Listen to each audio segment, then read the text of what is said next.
Okinyi majaber, wantiere karka polo dhi nyime kendo rok ni machiegni. Chenro mar piny ntiere karka to koro sani wada mana nono kendo rangane gigo matimore e pao e pewe mopogore opogore. Nya bedo wechego mag siasa, moko bedo motenore kod ngima mari, to moloyo gin mago man kodi machiegni. Ahinya mago bende mag uchumi, warango ni odiochieng' ma kawuono bed koda nyaka giko.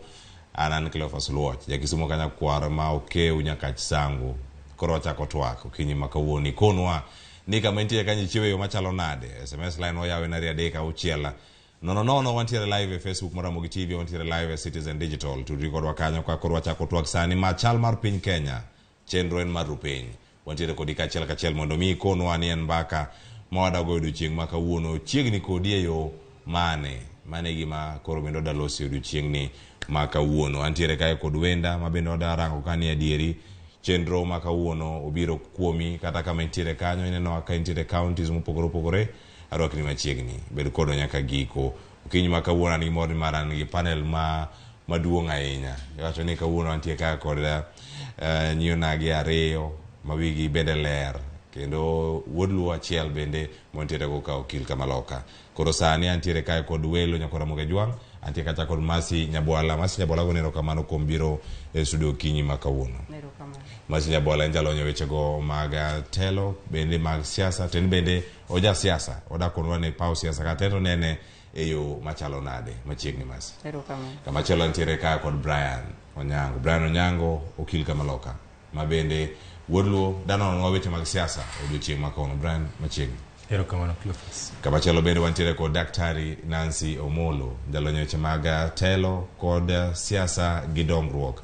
En gi chuny bende mohero wacho wechego mag lokruok mar kor lwasi. Yudo thuolo mar lose wechego mag oula, pi oula kata floods ma koro bende ntiere gwenge ma Kaluo. Ibiro konwa ni oyudo ayo machalo nade machiegni Daktari. Erokamano Cleophas. Okinyi ma kawuono man gik mathoth ahinya modarango.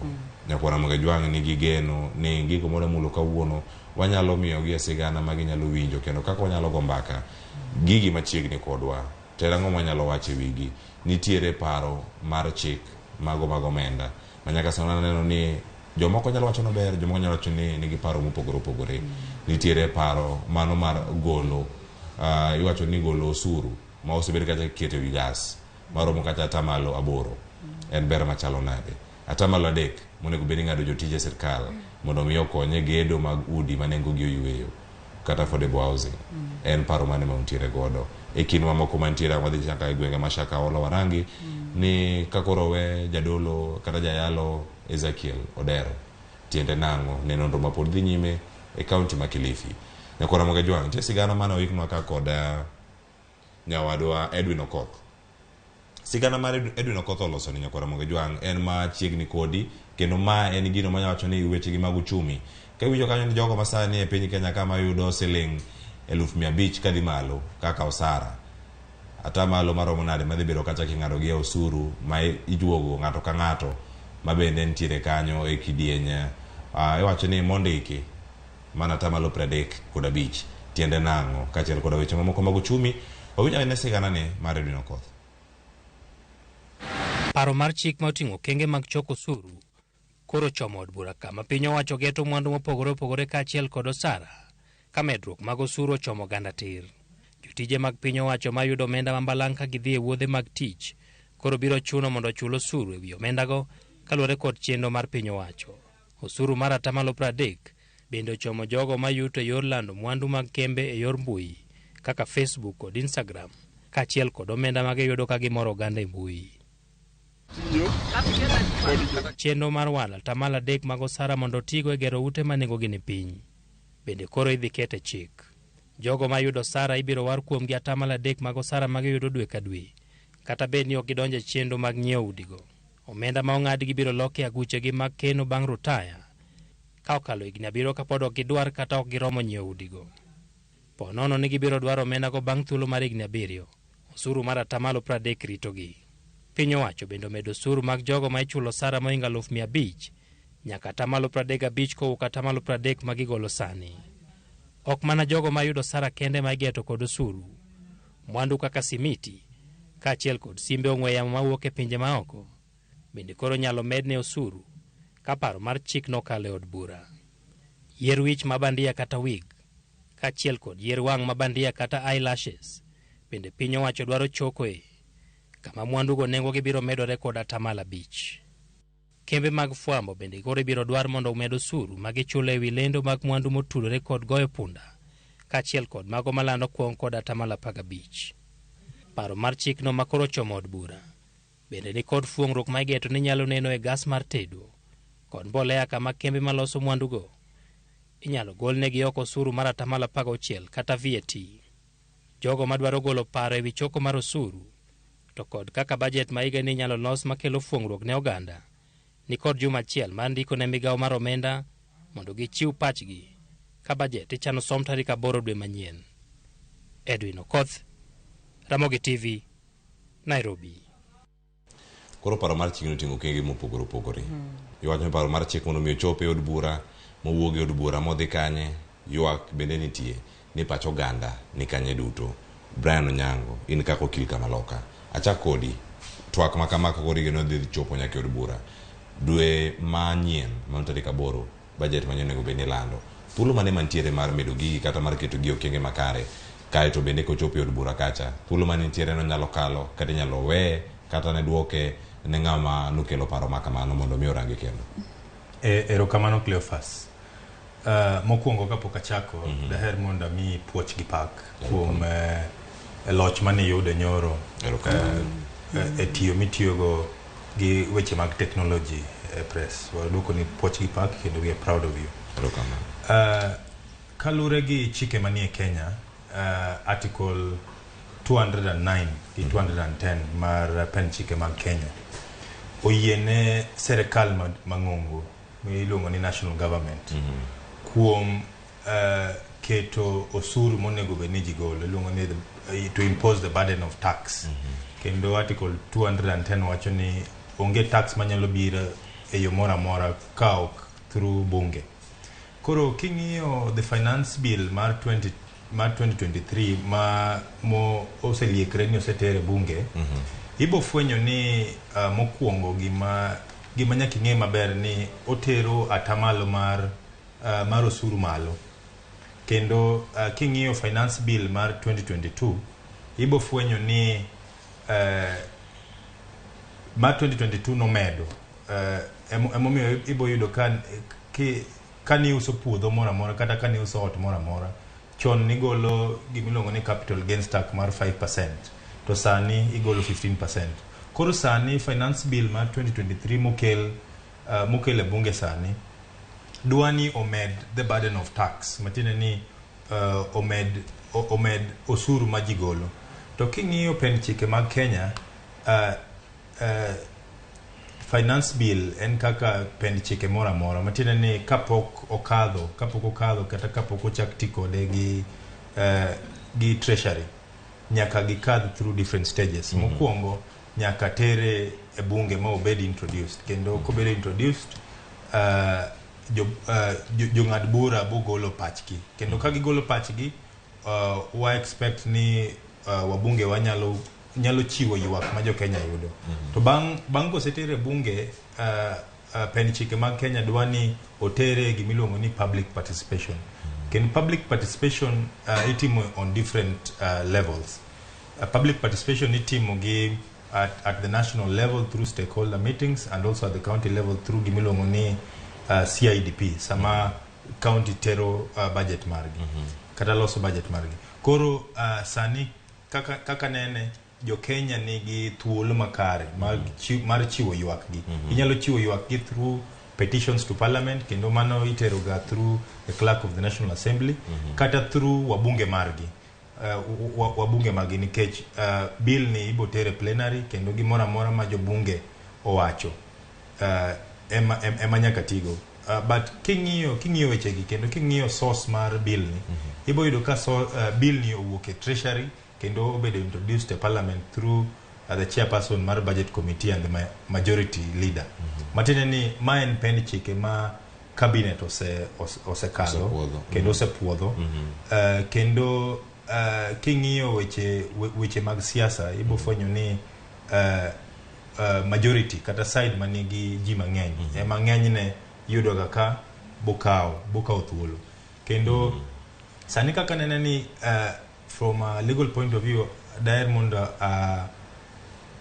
akon jogo manie finance sector kata jogo matimo weche mag pesa ni gima pend chike odagi en gimiluongo ni double taxation. Koro kineno ka tax for example finance bill section 12F medo gimiluongo ni turnover tax omedo bracket mar turnover tax matene ni nyaka joma ne nyalo margi ni piny kendo mane Finance Act of 2022 no with thuolo ma kik gol osuru idhi yudo ka finance bill ma 2022 ma 2023 koro dhi miyo gi nyaka gichul osuru.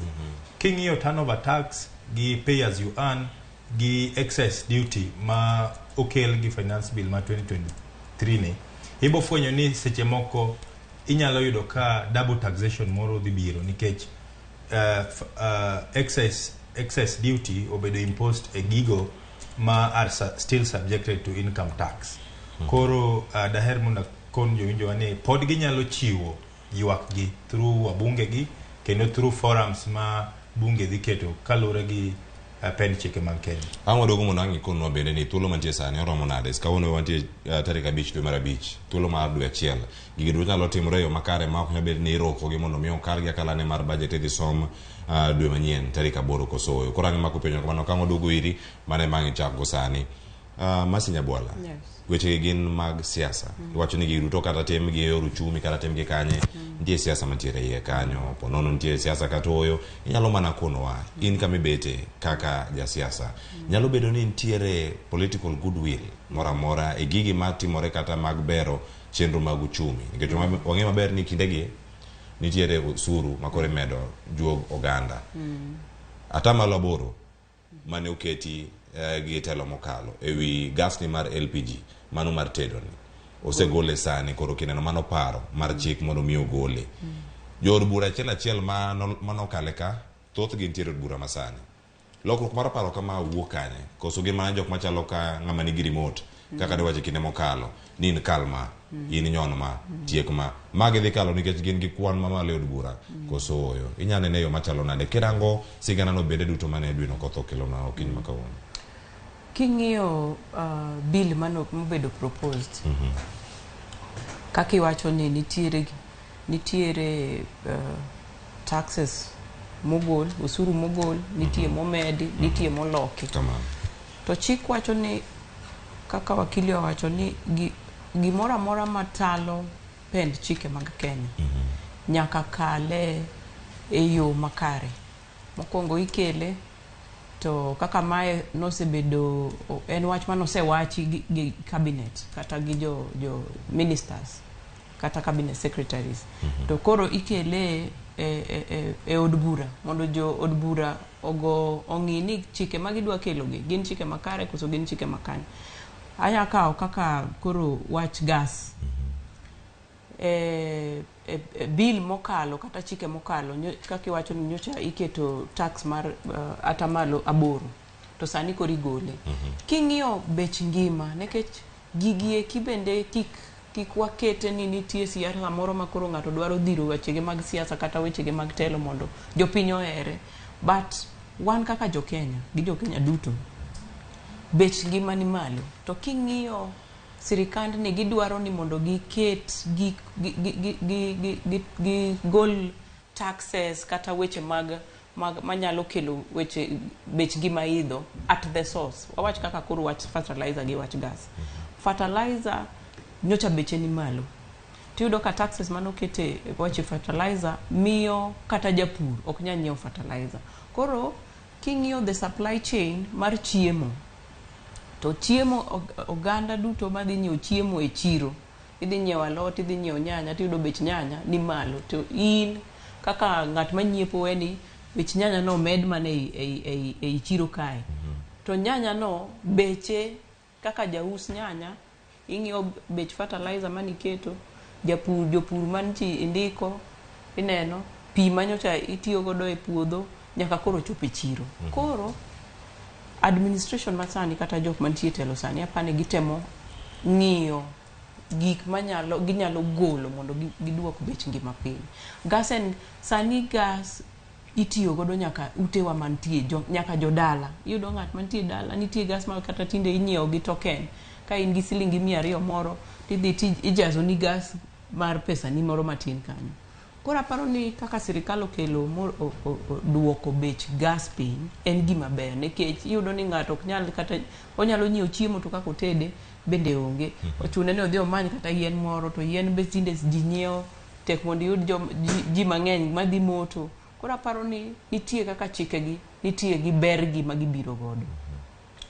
To sirikande be osefwenyo ni nitiere jok ma are not taxed, the untaxed bracket, ma apani ma giparo ni ka gichoko pesa kuomgi to ginyalo yudo pesa mang'eny kuomgi mondo gikony godo weche mang'eny mag telo. Gikelo chik mar taxing the jo makelo miyo wa entertainment weche mbui. Iyudo ni tinde nitiere jok ma uruongo gi ni content creators. Jok ma miyo wa weche entertainment. Koro iyudo ni jogi loso pesa to ok onge osuru ma jogi kawo kuomgi kata sirikal kawo kuomgi. To sirikal oseng'iyo nikech sirikal jogi bende mondo introduce weche mag osuru gin gi data magisechoko, gin gi weche magisechoko ma ging'iyo ni ka pesa gi nitie ma wawito oko to osuru to ok donji. Koro aparo ni nitiere kaka gi introduce weche mabeyo mag kelo osuru gi moko mag golo osuru.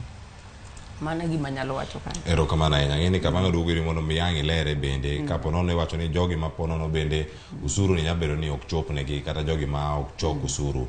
Iwacho ni ka net ibayo ne ji te jogo mantiere nyaka oko mondo mi omak gi okel gi kacha mondo mi jogi ochul osuru.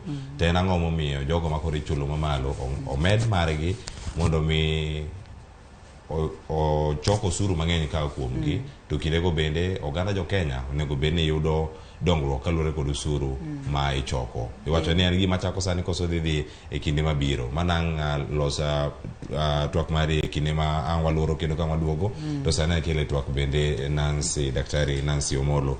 Irango chenro gi duto. En weche mag telo, kaka iwacho gigi ne jopiny gi kaka itimogi.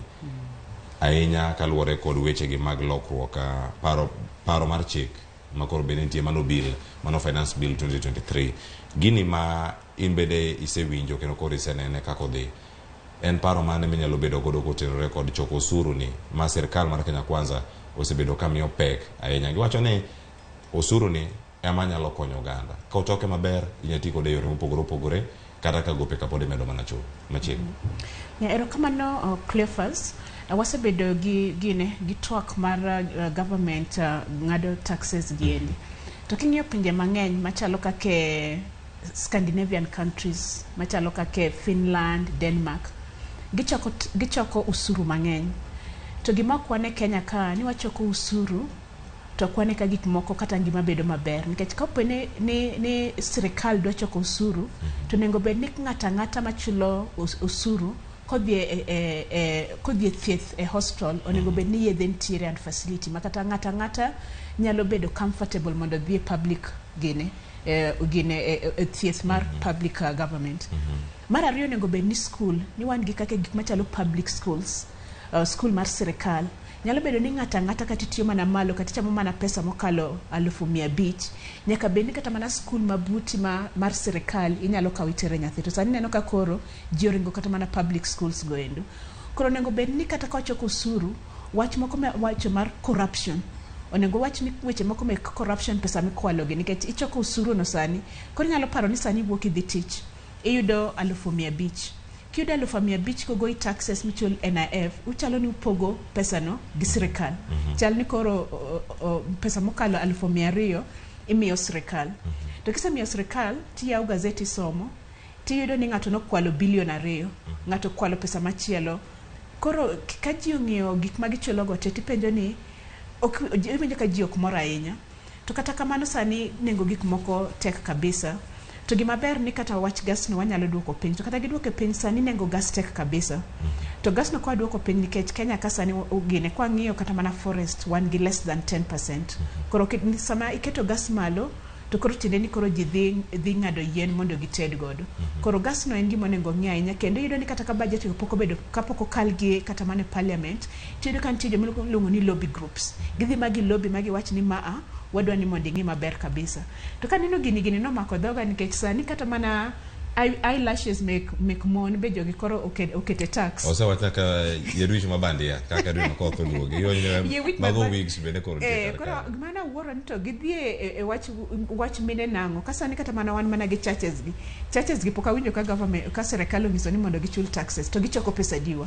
Koro pa nitie kuonde monengo ong'i to wach taxes no aparo ni kata ka idwa chok taxes to wane ni ang'o magitimonwa ang'o gini magitimona wan gi yore mabeyo onego bed ni public services ber kabisa mane madawach. Erokamano ahinya. Mana kamana awiye kata wakili gichomo okang' machalo nade mano e chenro gi mag loso chike e kinde modong' iwacho ni mana jumachiel mano dwe achiel thuolo mantiere kata kero jumachiel no mana jumbe madhi adek thuolo ne dhi bedo gima itero mana ng'wech mondo mi orum kaka piny dwarore kosenongo monego bed ni timore brand. Erokamano Cleophas. Mokwongo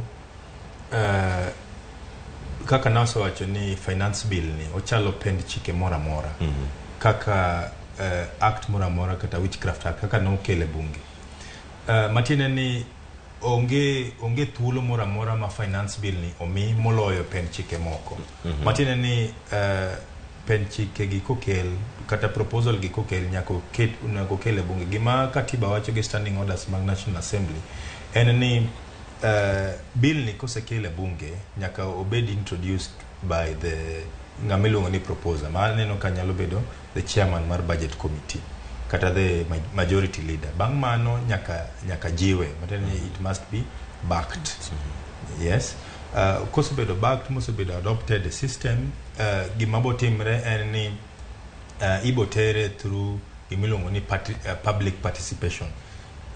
Ken public participation ni kalure gi gik ma waseneno gi standing orders mag National Assembly nyaka obed at least 14 days matene ni within 14 days clerk mar National Assembly bochiwo notice ne jo Kenya te ni ng'at mora ma nigi ywak mora mondo ore email kato okel memorandum ne bunge kendo memorandum gi kokel to the budget committee bobedo gi thuolo mar winjo kaka jotimo matene ni between now and June kochopo nyaka bed ni bunge bo winjo gimilongo ni public participation kendo bang first reading second reading and committee stage kendo committee stage e committee me public participation ibo duoke bunge kendo ma koro som gigo mineno ko oloki kendo bang mano ibo tere presidential assent kendo gima nyaka wang'e en ni budget ibo som kendo ibo som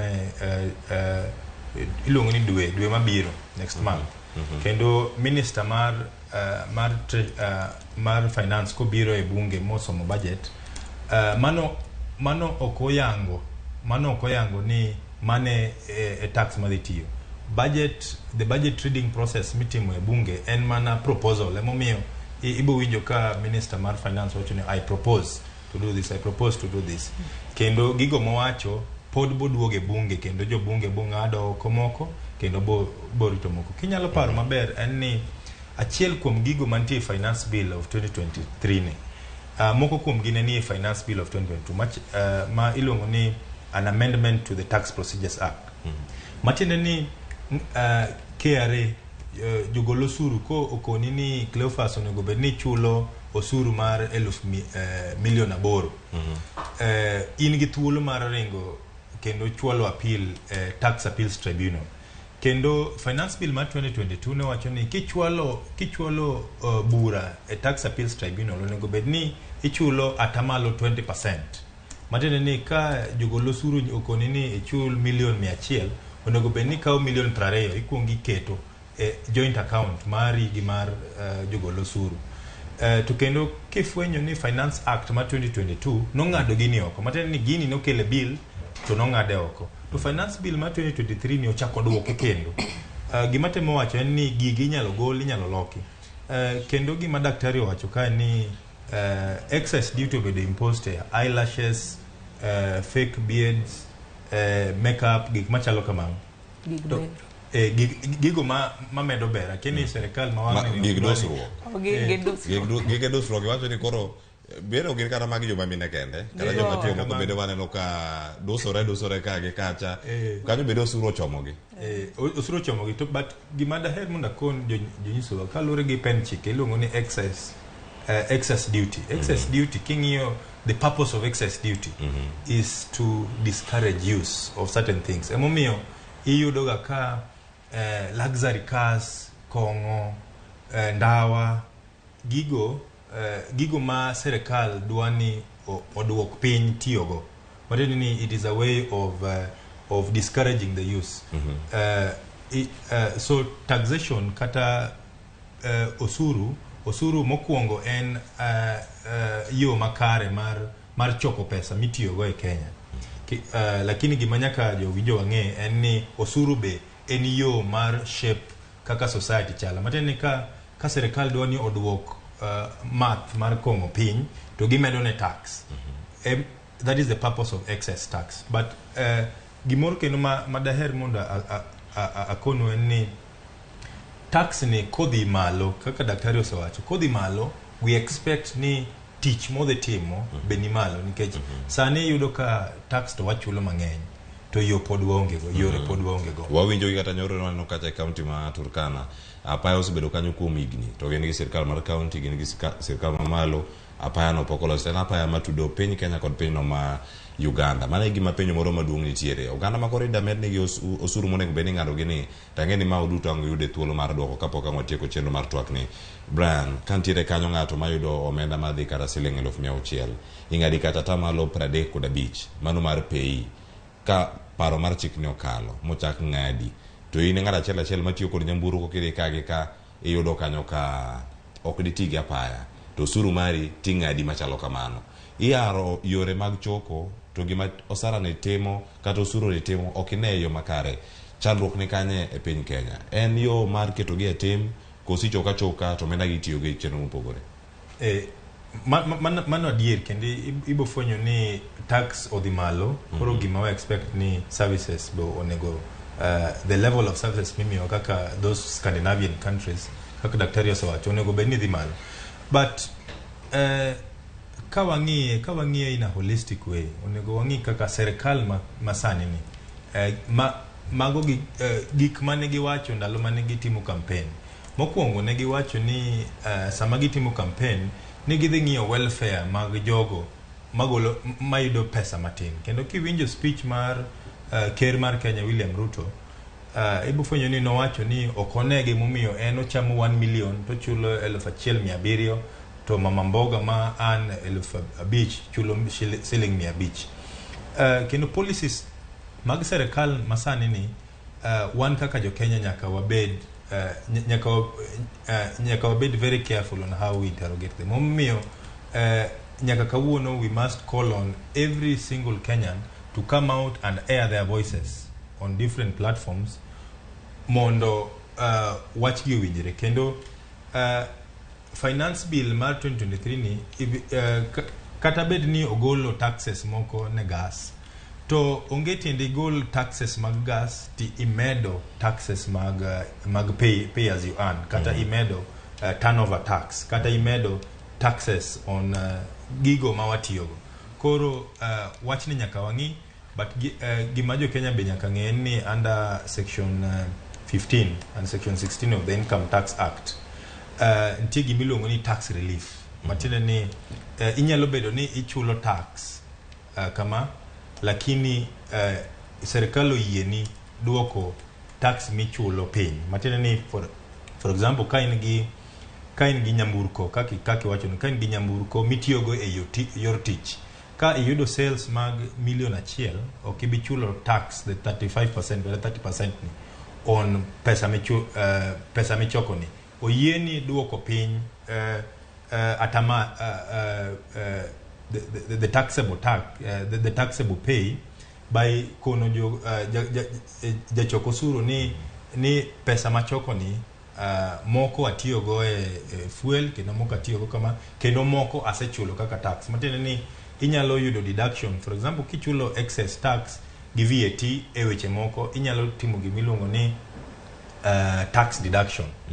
Koro jo Kenya nyaka ng'e weche tax gi mondo kik ng'adi diriyo nikech kokiwacho to bibo ng'adi ang'ada. Ero kamano ja Kenya be nyaka ng'e gigi nikech ng'ato ka kia ni kichulo rent kata kinyiewo mafuta kine ndara kata bende chulo tax inyalo bedo ni chulo tax to kichulo tax nitie gik moko bende manyalo bedo kata ka iyudo koterore kod chenro meki mag konyo piny owacho kata chulo osuru no kata kamano masinya bwala mana kama mawe karkacha imiyoge ka irange kaka jasiasa bende gigi duto matimore yie mar oganda yie lokruok mopogore kata gi ywagruok kata mantiere kotenore kod osuru mapek mantie nikech mabeni ka okete tim oganda moko dhi wacho ni aya mar gas ni koro ni sawa ka koro oge gimoro madhi bedo kacha kamulo kira kama kanyo dhi wacho ni oyo jok ma yudo siling 5,500 kadhi malo ka ana onge kanyo anan sawa koro ka tiere piny koni an mara ni kare to ja bedo ni obongando gi malo kacha timire piny kacha kiyude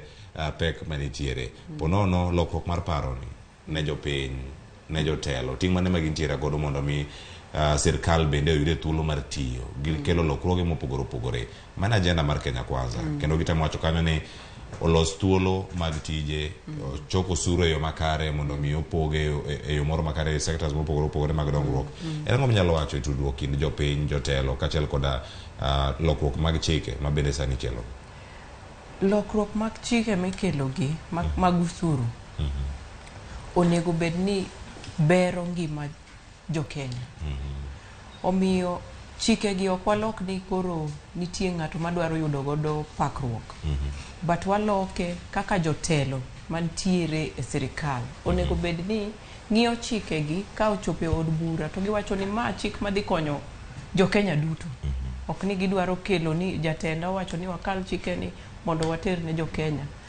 to wigi wil ni gimbe ginbe gidhi chulo osuru gi. Koro gima anyalo siro motegno en ni weche mag usuru gi kata kokalo kaka gintiere no te wawach ni gite gikalo onego bed ni usuru ma sirikal choko konyowa kaka daktari owacho ni yudo ka usuru gi ichoko gi to kidhi dala podine ndara mar ikalo ndara mar chuodho mtoki okwamo kidhi hospital inyisi ni yath onge iseneno daktari to kidhi kao yath to yath pok ochopo e hospital mantie but dala u kachacha kidhi school jopuonj pok ochul buge onge ji ok nyal somo kor usuru gi kata kosechok gi onego bed ni giketo ngima mag jo Kenya maber king'iyo pinje maoko kaka osipa wacho ni Denmark, Finland magi jok ma ichulo usuru moloyo ata malo 50 to king'iyo kaka gidak e yore maber sectors mopogore opogore tiyo gi pesa gi makare ok wanyalo wacho ni gitiyo godo ata malo 100 makare but iyudo ka ngima mar jo oganda gi gidak maber wanyalo wacho ni gidak maber nyithindo dhi sikul iyudo ka ng'ato maonge ok ochuno ni bed gi mtoka ka dhi tich dhi school tiyudo ka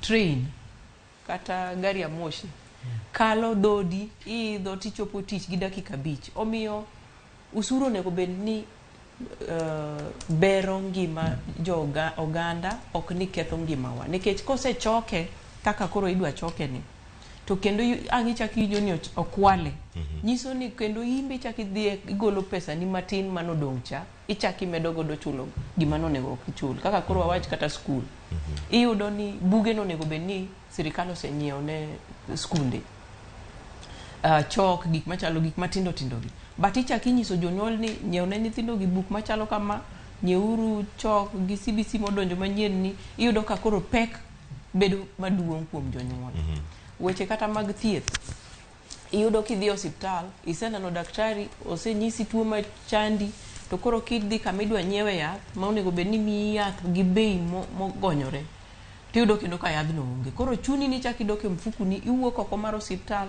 idhi nyiewo yathno yedhe go gine jok ma uso yedhe ma private koro usuru ni onego bed ni wang'iyo kaka jotelo madwa kalo chikegi gi jotelo manitiere sirikal mondo giti gi pesa gi kaka dwarore mondo kony jokenya duto. Erokamano. Wacho ni mana rango nire kaka inyalo ti kod yo moro makare.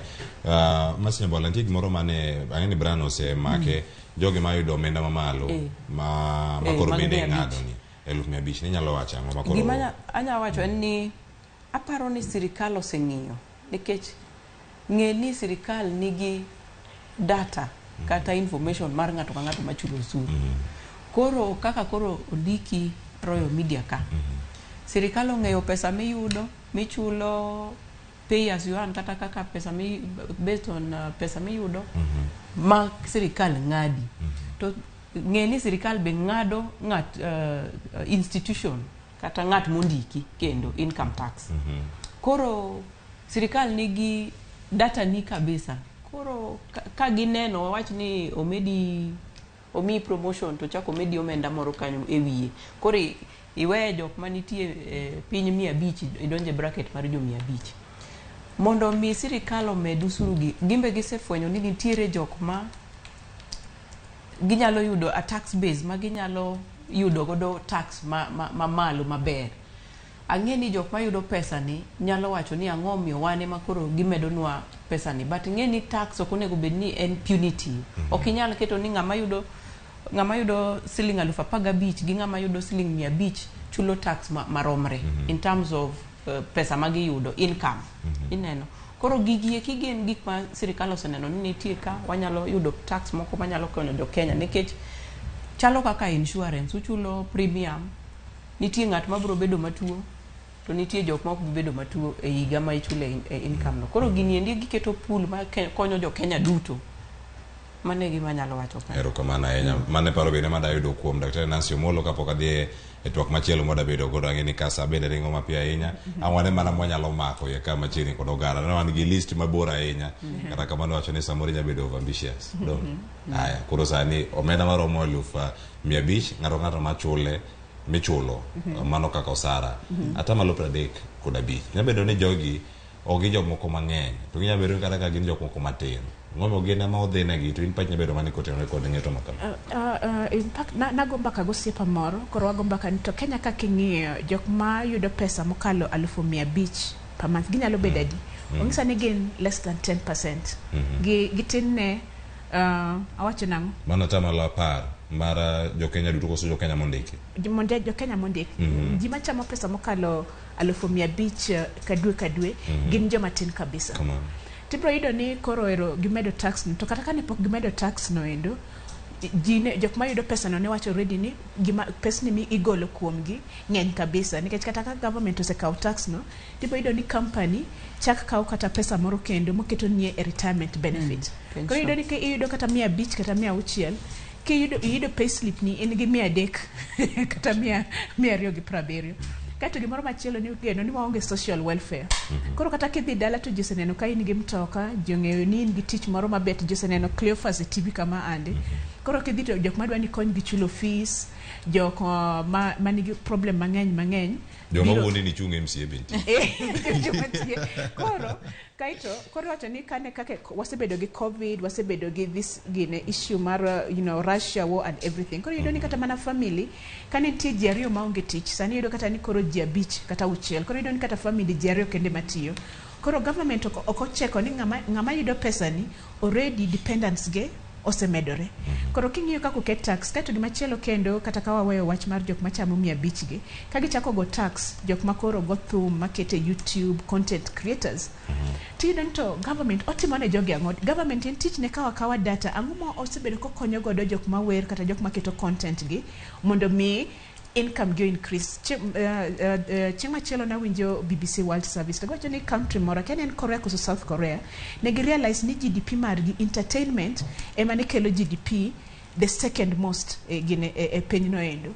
Koro government ne gidhi magi bedo gi bura gocho to kaka entertainment ni kelo nwa pesa mang'eny kabisa ang'o ma wanyalo timo.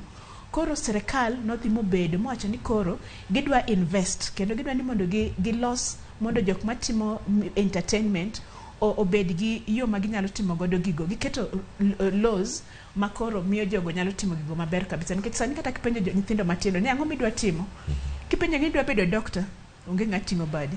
Ng'ama dwa bedo engineer, onge ng'at tiyo badi. To kipenjo ni ng'ama dwa bedo youtuber, to giting'o badgi. To sani king'iyo kata youtubers, ng'ato wacho ni youtubers ok nyal loso pesa mamiyo ginyalo dak godo maber, nyaka bed ni gin gi other income. Tiyudo ni countries gise realize ni young people gin gi skills gi, ere kaka wanyalo miyo mondo gidag kamano. Koro kata a country ma Kenya, kapo gidhi e taxes go, ginyalo penjo ni to jok maketo kata thume mesa gi, jok matimo content creator gi, laws mage ma wanyalo keto mondo gibed competitive kata mane East Africa, kata mane Africa te piny. Koro gima de ber ka serikal ni timo, ni kata ka ukaw data, gin owuon ang'o ma gitimo mondo gimi ji oyud ni tich yot kendo ginyalo timo tich ma gitimo no in a better way. Agunero kamana ahinya, wacho ni weche mag osuru en moko mano nyabedo kata ka walose e kinde malach ahinya, e kinde ma wantiere sani ka warango chenro mopogore opogore. Yeno mono dhi e okang' machielo mar Twak, to waranga ne Twak e kind Azimio kod Kenya Kwanza. En Twak madigni, koso bagni, to chomo kanye. Mano Twak manyaka sani ntiere wach makoro Azimio no chiudo chimanyoro, mano wach mano som kanyo bende koda jatende migawo machon madarita mar jolweny mane Eugene Wamalwa ma bende kano loso no wacho kanyo gigo mopogore opogore kotenore kod Twak kako nego bed ni bedo obed kata ndalo 30 kende kantie kacha jogo momak kantiere e cells mopogore opogore. Gima nyaka timnegi en ni giwuogi kata wegi thuolo. Magi kotenore kod gik mathoth ahinya mosebedo katimore are juma ne chakre ng'anyo nochungi bang' ng'anyo mokwongo ma bende ne okelo lal mag nyamburko ariyo manowang', nitie lori kachiel koda ka bus machielo mantiere kanyo minibus moro ma ringo mana buo Nairobi karka. Gigi duto manotimore kendo lokruok mag paro mawach ni oyo wabed uru piny, Twak odhi nyime, wasewinjo Kenya Kwanza kod Azimio ka odhi nyime, wasewinjo Kenya Kwanza kod Azimio ka loso e gigo magidwaro. Nyaka sani kama Twak osechope, akia ka nyalo yudo thuolo mondo mi ayude ni kawadoje bagni maga Twak wanyalo mana neno ponono ni en ang'o mantiere karkacha mano kotenore kod gigo ma jotelo gibede osebedo kata kawacho okinyi ma kawuono ka wanyalo mana neno mano kaka gintiere. Wacho ni Kimani Chungwa achiel kuom jotelo go bende mosebedo kata karango ni Twak ne dieri ochope yo makare. Wawinjo ni ka Kimani Chungwa bende no loso kotenore kod weche gi mag bipartisan call. Wacho ni talks gi duto kantiere kata Twak nego bede yo machalo nade, gin to gidwaro ang'o hie. Wawinjo ni mano kane wacho mano odiochieng' no mano ma nyoro mano bende kantiere karkani.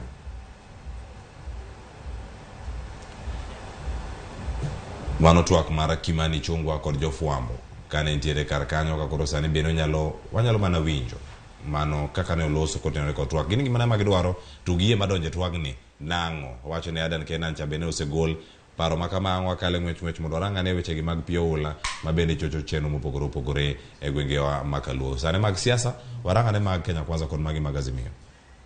Committee mar Twak. We are willing to bend backwards for the sake of progress of the country, national unity and the stability of the nation. We have therefore consulted with Mheshimiwa Adan Kenan and the coalition's leadership, and the Honorable Adan Kenan has graciously agreed to recuse himself in the greater interest of this country and the exercise that is before the bipartisan committee so that we can make progress. We still believe the talks cannot be driven entirely, and this is a very important point that had been raised much earlier, that the talks cannot be driven entirely and exclusively through a parliamentary process. There must be an avenue to be inclusive and to allow for the participation of players from outside parliament in the talks. Manika mentiere kanyo, Brian. Tiche no mupogore opogore, Twak maka timore, wacho ni kiko bed kati ulbura kata kende, kalore koda wach ma Eugene Wamalwa wacho karka. Kendo Twak nego bed ni cholo nyaka jopiny mondo miyo wachi. Twak ni, inang'o ma ing'eyo maling' mantiere e iye kanyo, to nego bed ni tae e yo machalo nade, to dwaro mag Azimio gi bende. Gin moko ma pod inyalo mi thuolo mondo mi owinjgi kendo, ndalo 30 mondo mi Twak no bede, mondo ka ogore Luanda jodog e ndara. mano kaka ne gilieko doche manyoro. Achako kodi. Erokamano Cleophas. Kalure gi history ma wan go kaka jo Kenya. Inyalo fwenyo ni ndalo mane weche mag multi party gi single party state nodonjo ndalo 1992 kadok chien. Ibo fwenyo ni kane weche orure kendo kane weche osebedo marach. Makoro nowach ni ji nyaka bed piny kendo ji nyaka losi. Task force manolosi niluongo ni IPPG, Interparliamentary Group. Matiende ni jood bura kalure gi tijgi mar represent ji emano kel pamoja mondo owach wechego mane nyalo riwo wa Kenya te.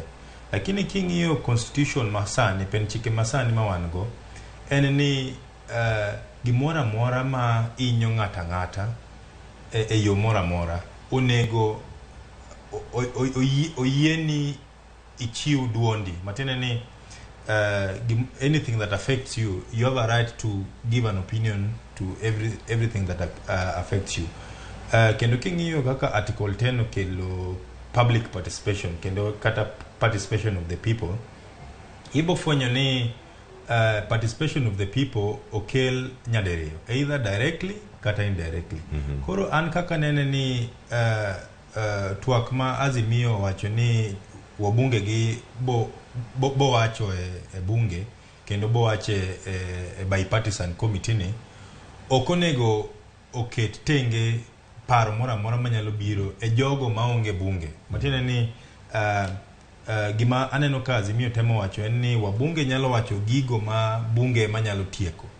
Kendo gigo ma bunge ok nyal tieko machalo weche ma involve jopiny kata weche mag finance ma onego bed ni ji jogo maonge bunge wacho onego oyiene ji mondo tim. Ta aneno ka keto timeline e twagi en gima ber nikech kalure gi history ma waseneno en ni gimora mora kata mana presidential task force mora mora momi terms of reference nyaka mi thuolo kendo nyaka mi timeline nyaka one dweche adek kata ndalo 5 kata ndalo 30. Koro aneno ka chiwo ndalo monego bed ni giwacho en in line with the spirit mar constitution mar involves the people directly and indirectly.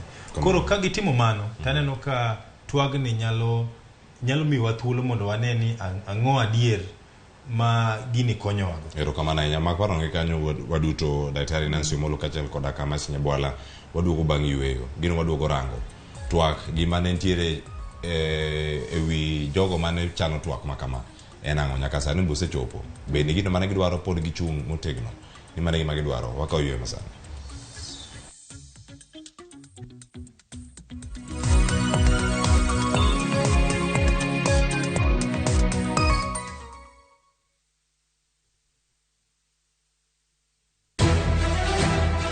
Chulo kuoro. Anadwaro mondo timni malit mana kaka ni timna malit kuom higni 15. Miriambo. Jamriambo? Mano ng'ama jamriambo? Bedo gi kiawa. Adhi pando nyathi mara ni kula man kaeni. Gik ma osekalo timore kendo. Onge keny moro amora madhi timre kawuono. Tapki pod en sirono. Masiro jot. Mama samoro in geno mari oserumo. To an geno mara pod nitie. Kotemo mondo adiera ong'ere. Ang'o momiyo initimoga gik maricho seche te? To kwe obedie ot. Anyuola iloso ga mana ka ute uhero rum to anyuola kende manyalo loko dhano mondo chal kaka dhano. Tapki wuok tich nyaka tich abich saa 2:15 otieno. Mane Ramogi TV.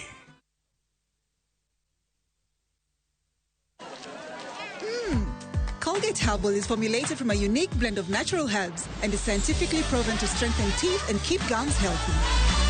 Try Colgate Herbal, scientifically proven for strong teeth and healthy gums.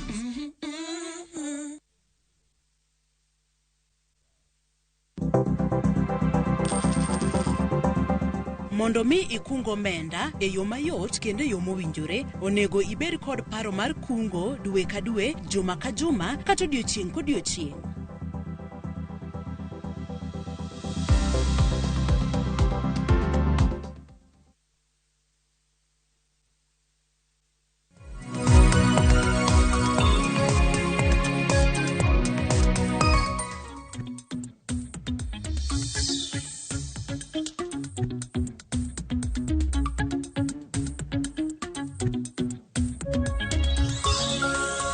Nyakora moge juang waseyueyo kaunti ya Karaka ogeno ni bende yudo thuolo mar timo achiel ariyo adek ang'wen kata to koro we iduogo e studio ka mondo wadhi nyime koro ka wakoni gigo mopogore opogore mane wawacho. Sani wantiere ka warango bagni mar Twak. Masi nitiere gigi ma opogore opogore pacho ganda gima ne gintiere godo kache Twak ne gin giga ang'wen madito mane omul lokruok e IBC yawo sava iwacho kanyo bero wechego mag uchumi kachal koda ka tieko akweda mosenenro e kinde gima indiko jotije piny owacho ni nitie mana kacha motere kod dhoudi ma opogore opogore. Oganda moko osebedo kata ka wuoyo mopogore opogore e mbui ni sani giwacho ni nyaka iwach yamune koki yud tije. Paro ma kama gibiro to gin paro mopogore opogore. Magi achiel kuom gigo mane moko kuom gigo mane Azimio dwaro e kinde go kane gintiere kane kane giwacho ni wadonje Twak mondo gigi duto olosgi nyaka sani.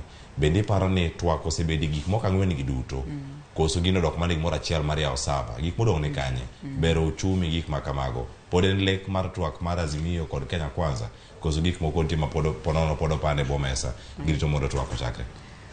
Apani gimokwongo manyalo wacho en ni nyaka wagone jatend piny erokamano maduong' nikech oyie mondo bed gi wuoyo kata twak gi jok ma jo Azimio. Iyudo ni king'iyo sirikende mokalo kata telo jok mane nitie telo mokalo iyudo ka ng'ato wacho ni an ok anyal dok chien kidwaro dhi ng'any wabiro rado e ginene kor ndara lakini jatend piny nobed piny moneno ni kata sirikande kata telone ok nyal bedo maber to kata uchumi ma ji wacho ni koro ni malo bech ngima moidho ok nyal bedo maber ka pile kata wuok tich ka wuok tich koso tich ariyo gi tich ang'wen ji nie ndara ji oloro dukni gi mag loko ohala koro onge gima ber madhi mbele. En be nodok chien mowacho niya kaka owadwa ma imbe nyocha yudo kura ji nogoni kura bi mondo watim ang'o walosi. Mano gima nyaka waduok ne ker erokamano nikech jotelo matin timo kamano. Mar ariyo en ni nitiere gik ma jok mantie Azimio nowacho ni gidwaro mondo gine. Mokwongo iwuoye wach yawo sava.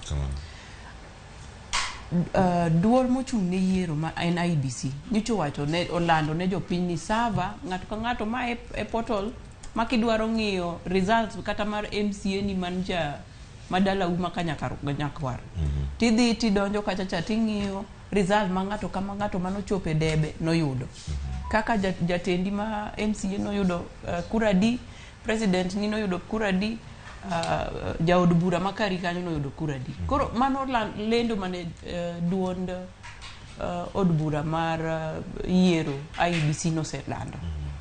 Ok ni jatend piny ema nigi sava mar IBC.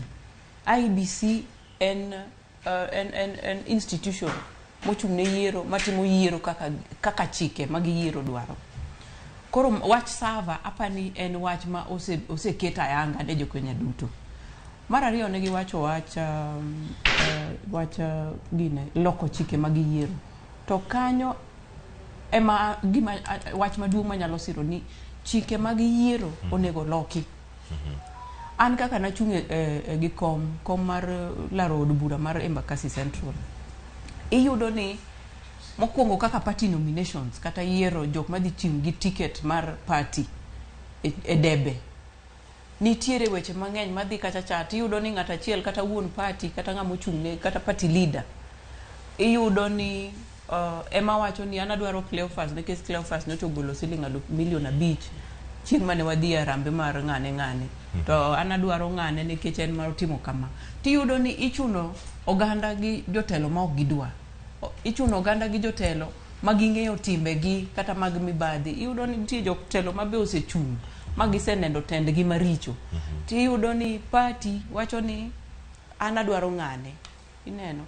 Koro nitiere chike mag yiero monego loki. Mano adier, mano gima nyalo wacho ni onego tim kamano. Basi mana ka awe mondo dhi nyime mana machuok mondo mi awiny pach Daktari Nancy Molo inyalo mana leronwa lokruok mag chike gima tayo yiero gik moko mane owach kata kuom points ochiko mane owach tok handshake kind Raila Odinga kod Uhuru Kenyatta. En ang'o mane otimore bang' mosruok ma kamagi gigi lal kendo oganda dhi mana nyime madhi bedo gima nuore kopim gi gino mane otimre higni 5 mokalo kane oganda Kenya noyudo inyo ni ote yero Raila Odinga oromo kod Uhuru Kenyatta e apis mare mantiere bo Nairobi. Iyudo ni weche mag mosruok gi kata ka ne gikelo kwe to nitiere gik moko mane gihumo mane giwe.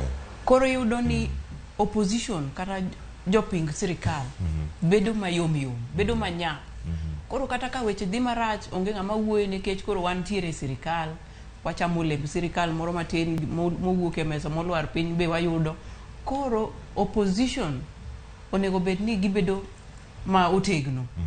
Emomiyo ananyalo wacho ni sirikal masani wabed gi opposition motegno, wabed gi jok mantiere sirikal motegno mondo ka jok manitie telo dhi marach to ikwedo gi ni utimo uru kama Isiro wach mar loso apis mar jal maketo sirikal. Asiro wach mar loso apis mar ng'at mantiere opposition mondo ka gimoro nitie ma gineno ni rach to kale ofis ni to chopo e od bura to oluwo chik oluwo yo makare monego bed ni oluwo kar mondo wadhi e ng'anyo. Adwa wuoye wach ng'anyo ni iyudo ka tich ariyo kata tich ang'wen wawuok wadhi e ndara kata ji ni koro wadhi uru wadwaro ni bech gik moko dhi piny. Nyocha ineno gima ne otimore Nairobi tich ariyo ni. Iyudo ka jok manitie bas madhi e yoregi omonj gi jok ma iwacho ni dhi e ng'anyo gi nikech ng'anyo ing'eni koro king'iyo history ng'anyo kaka Martin Luther King giri ne time onge gir ng'ata mimulo, onge biashara ng'ata miketho, onge mtok ng'ata miwang'o. Udhi tu nyiso sirikal ni wan ok wadwar ni jok ma jorochere ng'iyowa ni wan jorotenge, no wan jok ma pachgi ni piny. Ineno, koro wach ng'anyo ni en gima onego bed ni konyo ji kata konyo chike mondo loki. But koro waloke gima sa asaya manitiere ng'anyo. Iyudo ni ng'ato notho, iyudo ni kaka koro nyocho owang' bas wuon bas no samoro nigi loan moro mochulo. Jok mane nitie bas go te ka ing'iyo video kata gima ne timre iyudo ni ng'ato wuok to kwale igole simu iywaye gi thuon magol mae pesa. Omiyo koro ng'anyo ni oloke koro ochalo pap moyaw ne kwelo gi ketho mwandu mag jo Kenya. Koro an wach ng'anyo to kanyal wacho waketuru ng'anyo kando. Taparo ni jo Azimio nosewacho ni gin ng'anyo koro giketo kanyo gidwaro mondo gi concentrate kata giket pachgi duto e twak ma gidwa bedo godo ni ma en gima kare. Koro an wach twak no ber to gi concentrate gik ma kelo weche mang'eny gi yuarruok gi mibadhi tok election. Ero kamana ahinya. Dr. Nancy Omolo, mana ka in bende chiwo pachi kapok waloro twagni mara twak mabagni kata twak mapinyo nochomo kanye. En ang'o manyalo wacho gik mage magirange mapek ahinya madito e kinde magintiere karka ka gintiere twagni kod sirikal Kenya kwanza. Okay. Ero kamano Cleophas, aparo ni wasebedo gi ng'anyo ni mosedhi mokalo kata osekalo kata dwe achiel kadhi nyime kano chakore nyaka ne koro waneno mane otimore e week ma wantiere niendi. Koro anto ng'anyo to en democratic. Mano en kake oken kata ni Kenya kae matimo ng'anyo. Waseneno ng'anyo katimore France, waseneno ng'anyo katimore South Africa, waseneno ng'anyo katimore Senegal. Otimore everywhere kata sani Mali dhi bedo gi election. Koro en democratic right. To sasa mantiere ng'anyo onego bed ni wan gi security marito properties mek ji. To waseneno ka in the past kantiere ng'anyo tineno ka serikal polisi monde gi serikal provoke jok matimo gigo. Nikech kata kane wan gi swearing in kane police oko interfere ne ok waneno ka gimoro oketh, ne ok waneno ka ng'ato onegi. To be kwanyalo wacho ni wagone jatelo maduong' erokamano ni okelo changes gi. Waseneno gimachiel maneno kata kapok wadhi those four things. Kata sani kaka neno ka jo kichungu awuoyo, sani koro waneno honorable MPs. Kane take election ne wanana gi jok mayenyo chakro kinyi nyako dhiambo. Sani giwacho weche mar gracious, gidwa wuoyo and everything. Koro ng'anyo ni emomiyo ayang jodok piny. Kendo ka sani koro ji nyalo wuoyo. To kata kane pok ji odhi ng'anyo niendi, nomigi warning, mongisgi ni wan wadwa ni mondo wabie mesa mondo wawuo. To ne gitamore wuoyo. Ochako misgi ni koro wano kwadwa ngat machal kama kwadwa Cayman gitamore ng'anyo chako wuoyo. Koro gima neno ni koro I hope ni gibro neno nikech ka gik matimore ng'anyo kata gik matimore serikal gitimore gin gik ma ji neno oko kate. Koro no ka ng'ato gocho ni to penji ni to bi gik moko dhi maber Kenya kanyo. Koro kata kidwaro ni investors moko oko to Kenya ka kende iyudo ka local investors ok feel safe as a country. To koro waseneno gik moko magiwacho ni gidwaro ni service oyaw, gidwaro ni bech chiemo dok piny. Waseneno ka serikal ni bosetemo matin mondo giduok mogocha mondo obi matin ne 200. Saminyo ka jo piny wacho ni nengo mogo odhi malo, koro gin gidwaro sufuria movement. Mano nyiso ni jogo ok nyal kata chulo school fee, jogo ok nyal chulo rent. Koro saming'iyo nengo mar gine cost of living onengo geng'i gik moko mang'eny mokalo mana mogo no kende. Savas paro ni en political. I hope ni gigine ni gibro neno kake gitim wach savas no endo. Ake kake gibro time. Koro mane manyalo wacho sani. Erokamano ahinya wach savas bende giwacho ni koro gin gionge savas gikiata kama gini nitiere gima idwani mondo giyawni kata kamano nyaka Ramogi jwang' gikone to koro sani wadhi ane county ma Kilifi mae ma koro bende dhi kelo wae giko mar chenro ang'e maber sama winjo pachu ang' wakao round machielo mogik wana thuolo mar dakika 10 mondo mi watieki mondo ang' miwa pachu bende kotenore kod limbe matimore e pinje maoko kata jotend pinje mabiro e pacho kae mondo mi otim limbe magi tudruok mar Kenya kod pinje maoko. To sani gikone to koro jadolo mano mar kanisa mar New Life Ministries mano nowe thuolo odiochieng' manyoro mano Ezekiel Odero ng'e maber nitie sigana mopogore mosedonjo kar ka to mana mapiyo owe kata kod bail maromo $1.5 ma en tiende nang'o ne chenro mag nonro mabedo osebedo kata kadhi nyime. Ang'e daktari Nancy Moli sebedo bende kiluwo weche matimore Shakahola wang'e nonro mabende timore to sani bende kwaneno ka nonro gitimo to achiel kuom jogo mabende wacho ni tudo kod nek makamago kata thoe makamago owe thuolo. Kani winjo wach mar weyo jadolo Ezekiel Odero thuolo kendo jogo ne ntiere oko kacha ming'a en ang'o manobiro e pachi e kinde gi bende mane winjo ka nonro mag Shakahola bende pod nyime? Apana ni ma en wach matek kabisa nikech ji mokalo 100 osetho. Families moko pok oyudo kata joggi giken joggi gotho pod itimo DNA. Kora paro ni sani ne ok en sama nonego owe pastor ni mondo investigation otim ma mondo wachop end of investigation. To kata mano gimotimore Shakahola iyudo kama country manigi nyaka gi national intelligence gimoro mipenjo ni ere kake ji ne nyalo tho for all this kind of long gine ere kake gino ne nyalo timore seche igni kwake kata jomoko wacho no chakore 2015 jomoko wacho ni kata ndalo covid ni gisegolo nyithinde school. Koro ma en wach malich kabisa kendo kineno jok mothogo tido ni ng'eny gi gin mine kendo ng'eny gi gin nyithindo. Koro kata ka iwacho ni owe pastor Ezekiel serikal onego bed gi laws ma wadwa regulate godo gine mwanyalo regulate godo kanisni ni kanisni onego o function e yo machal nade to wach ni pod lit kendo ageno ni jok ma obedo victims kata jok molus wedegi kata kamano gibro bedo gi justice. Erokamano ahinya Brian Onyango mana mapiyo gino minyalo wacho wiye kanyo mondo miang'wa ka thuolo mar wacho weche mogik kotenore kod ang'eyo okil Kamaloka iyudo kaka okinde mage ne okedo mager ahinya nyoro kane gintiere do. Erokamano Cleophas mana gik moko adek mokwongo weche mag chuny religion gin weche ma pend chikewa wacho maler kabisa. Mokwongo article 8 of the constitution mag pend chikewa wacho ni serikal the state will not have a religion matene ni kanisa ok nyal bed country kaka Kenya piny ok nyal bedo gi kanisa emomiyo ineno ka public functions nyaka winj lemo mag jo Catholic nyaka winj lemo mag jo Advent kendo nyaka winj lemo mag jo Islam.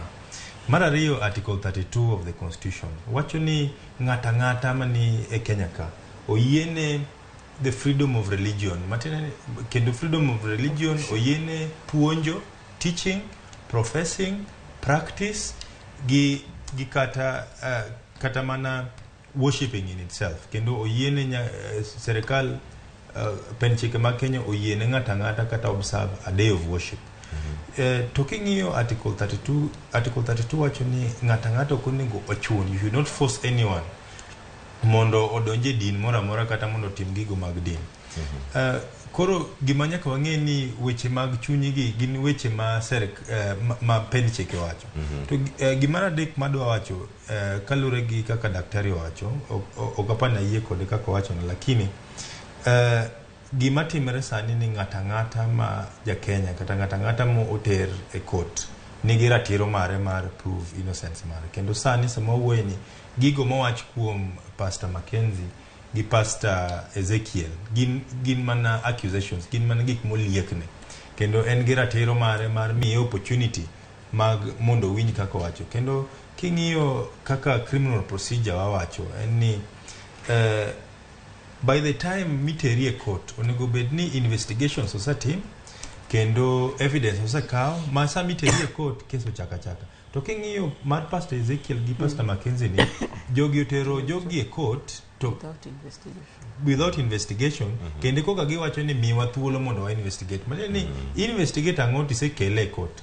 Koro gima temo wacho ni king'iyo other countries machalo US gi UK mondo ine onego okeli wane court kosetim investigation. Emomiyo aneno ka wach golo Pastor Ezekiel sends a very strong messages ne jo police gi jo timo investigation ni gimoro amora motimo ti matek kendo ti piyo kendo daher muna kon jonjo ni wemo wego Pastor Ezekiel gi bail mar 1.5 konyiso ni pesa ne mochulo kendo kes no ma kes madhi mbele kendo chieng' ma wayudo ka Pastor Ezekiel nigi makosa ibo tere jela. Koro wabeda gi kwe kendo wang'e ni ng'ata nigi ratiro mare mar chiwo. Erokamano ahinya. Masinya bola mana wapio pachiko tone kod weche gi duto mag shakaola kata koda ka mana kaka osiepa wakili wacho ni weche mag lamo gi weche chuny gin gik ma tek mondo iket kata chike mag Kenya ni koro onegi lam ng'ani kata onegi lam gini, nikech chik Kenya oyawo ne ng'ato ka ng'ato pap ni nyalo lamo gimoro amora kata ng'ata. Koro yudo ni kata jowa ma waindi yudo ni gin gi dhiang gimoro ma giloso gi bao gikete ofis makoromo saa 3 kata saa 5 to dhi to lamo kanyo. Ok inyal nyise ni mano ok Nyasaye.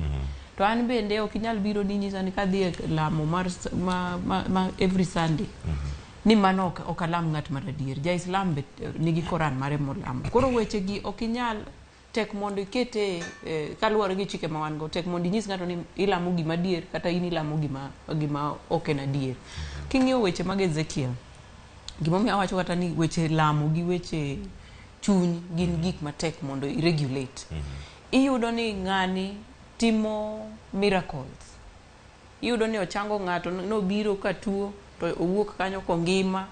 Wang'eyo ni nitiere pastors matimo gigi mag miriambo, but wang'e ni nitie moko matimo gi mag adier.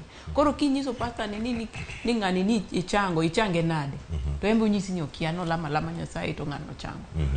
Ka wachak wadok wang'iyo gik mosebet katimore koro kaka weche Ezekiel, weche Mackenzie, joma tho kanye makoro sirikal onego bed ni donjo ng'iyo niya, nikech kata ka omiyi ka in gi freedom of worship ok onego bed ni itime in such a way ma iketo jok maluwi bende tho.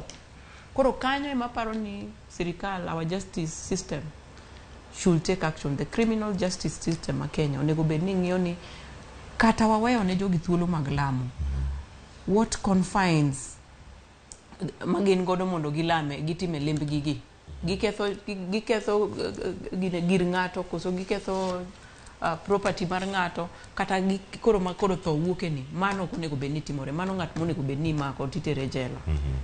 Aya wach mari mugi kotenore kod weche gi duto mosebedo kanyo kwa mako tainya. Wane mar dakika achiel waduto, dakika achiel ok dakika achiel kendo watieko waduto wanywane kumoro achiel mana mapiyo wach mari mugi ka okinyi makondo gi motho Kenya matimore jolweny kidenye mag jolweny ariyo matimre piny Sudan bende koro oseyie mar bedo gi twak mondo kuyo duoge pinyno. Antonio Guterres nobire pacho ka nyoro nyocha bende nitiere kae wacho ni en mana nyayo kwe e piny mar Sudan ema oganda mathoth dwaro.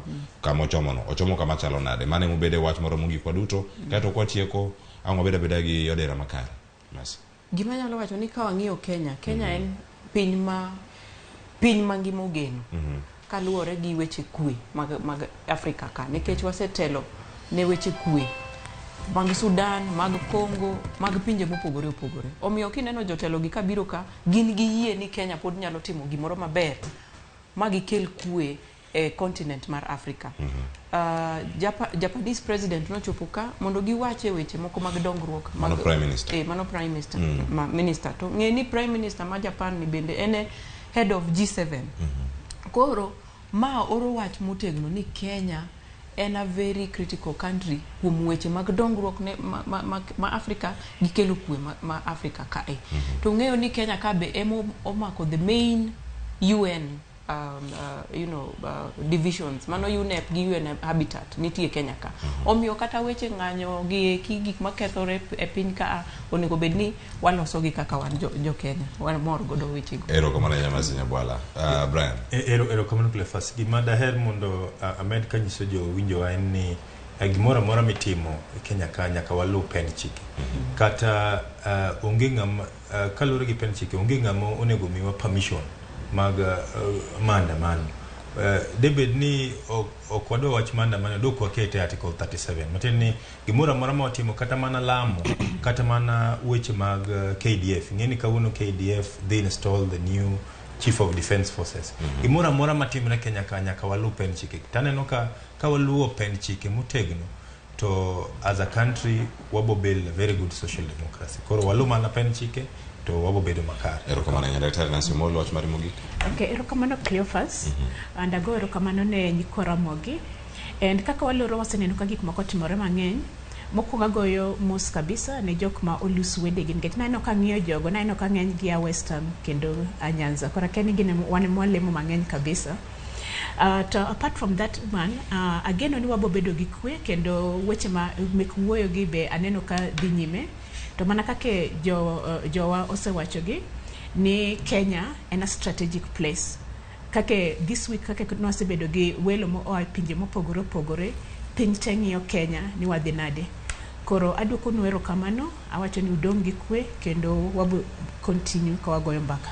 Ero kamano nya Dr. Nancy Omolo. Brian Onyango kin kamalo kaka chal koda ka masi nyabwala en moro pile ka pile ko wabedo kodu kendo watwak kendo wapuonjo ganda e weche ariade ka wagoyo mana mbaka. Ero kamano Thank you. Nyakoro moga jwangin bene bido thuolo matok kodwa kinyi makawuone mbui kachel koda kuonde duto ma isebedo kata kioro e ote en mor marwa. Ero kamano kuom kirera Ramogi TV ka wago mbaka ne mogore kaka oganda kinde duto.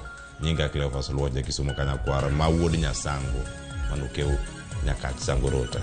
Atieke gi kanyo riti masani twak mabiro koro adago mbaka ka gi jathum manyien. Masi nyabwala kada mielo koro ne oero angla koso oero rumba angwa winye ni Branto oero mane ojajawa koso Dr. Nancy Omolo angwa ketni reggae koso angwa ketni mana gospel. Ero kamano riti masani waduogo kod mathoth e Ramogi TV cheno mar Upendo.